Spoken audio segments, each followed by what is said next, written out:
I'm Christina Raia. I'm an independent writer, director, and producer in New York City. I think the answer to that question is actually quite simple. We live in a patriarchal society, and even though things are changing, there's definitely been a pattern of sort of leadership type positions being male dominated, and that's no different in film, specifically directing. And it's really unfortunate, but the qualities that are associated with directing, sort of taking charge and being able to run an entire crew, they're not qualities that are considered feminine, when, I really don't think that there are feminine or masculine qualities. Those are, created by society, but that's something that we kind of still hold on to, and so you don't see it quite as much in Hollywood in particular, because it's still very male driven and it's very much about keeping men in power. But you do see it much more evolving and changing in independent cinema, and that's definitely due mainly to technology changing. As anyone can see now, cameras, a professional HD camera just like 5 years ago was really hard to get a hand of. You had to maybe spend like 10 grand, and 20 years ago it was like 50 grand to get a camera, and now it's like if you have $2,000 or less, you can get yourself a nice decent camera and go out and film a movie and then submit it on withoutabox.com to some festival anywhere in the country and have it screened, and all of a sudden you're a filmmaker, whether or not you're in Hollywood or it's screening on Vimeo. Either way, you're a filmmaker. And so you see that much more. You see women kind of coming out and saying, we have stories to tell too, and we can do it now. We don't need to sort of work within this system that has a glass ceiling set, but we actually can just do it on our own. And you see a lot more women coming forward and wanting to be filmmakers, and hopefully we'll be able to really knock down that door in Hollywood and get a little bit more recognition as things begin to progress, not only in technology, but just in social views and norms. I think some big challenges that female directors tend to face are, well, one in particular is definitely just that the perception of female directors, and that you only want to tell stories for women, and that's not the case. Sometimes you do. Sometimes you want to tell a woman's story for a woman, and that's completely fine.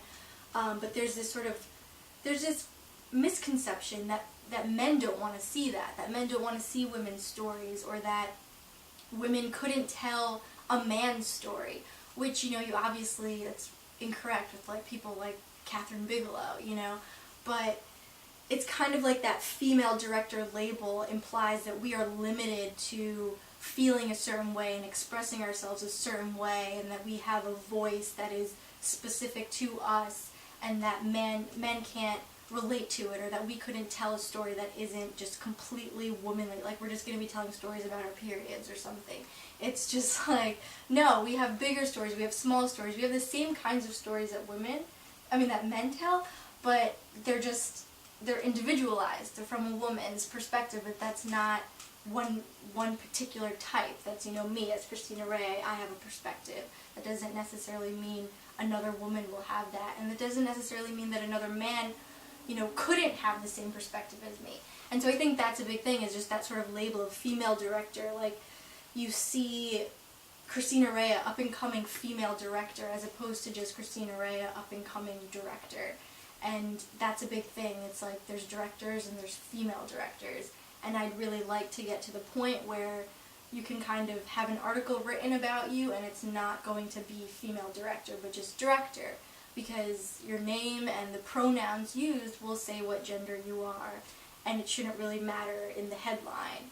I guess right now we're in a position where it's like female directors, you want to see that as much as possible, just because it's like, hey, we're here, we exist, but I'd like to get beyond that point, and it's just like, we're directors, and we are at an equal level as the male directors out there, and it would seem silly to say female director the same way it seems silly to say male director, like up-and-coming male director. You don't see that ever.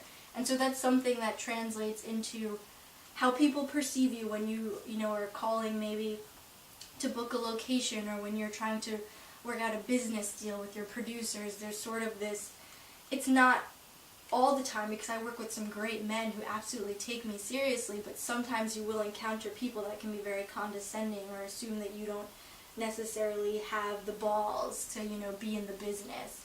And I'm hoping that we can get past that challenge. But you definitely see it. The biggest place you see it in independent cinema is in festivals. It's really hard to get your film into a festival if your name is very feminine. Christina Raia, there's no way I could claim not to be a woman, and a lot of people suggest being like C. Raia or Chris Raia, but I would never do that. I would never sort of downplay who I am, or kind of, try and sacrifice my own integrity in order to get into a festival because they prefer men and they respect men more. But it's a battle I'm fighting, but it's also sort of in a way a losing battle at times.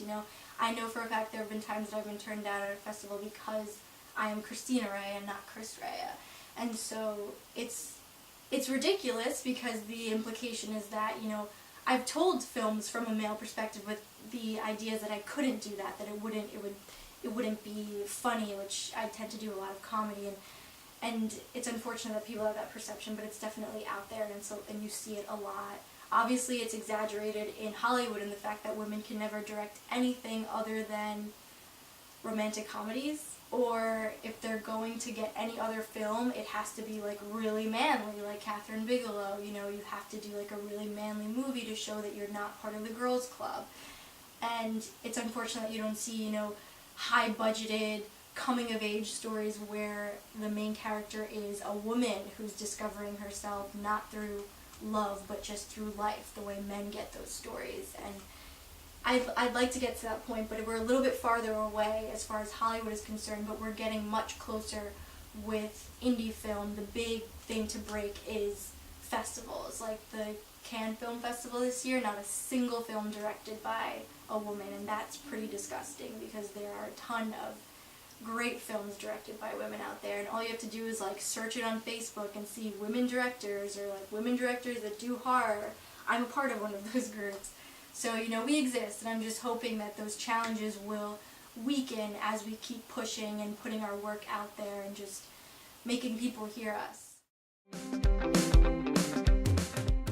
If you'd like to find out more about me, you can go to ChristinaRaia.com, or you can check out my production company, CongestedCat.com.